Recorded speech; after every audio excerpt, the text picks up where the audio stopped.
Dragi prijatelji, vi ste se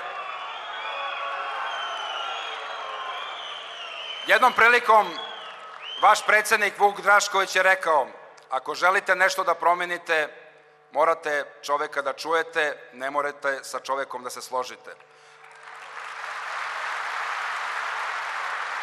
Cenim vašeg predsednika, gospodina Vuka Draškovića, zato što je bio hrabar kada niko nije smeo da bude hrabar.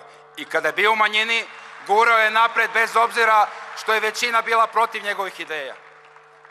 I sam znam kako je kada nemaš većinsku ideju.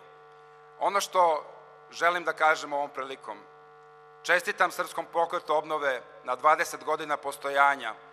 To je tradicija, to je nešto što je zalog i za budućnost. Kao što je Vuk Drašković bio najhrabriji 90. godine i prvi izašao pred Miloševićeve ljude, policajce, tako i sada kada neki ljudi smatraju da Srbija treba da ostane centralizovana država, Vuk Drašković je jedan od onih koji smatra da treba što više vlasti prebaciti opštinama, regionima i da imamo ravnomerni regionalni razvoj, da se svi jednako razvijaju.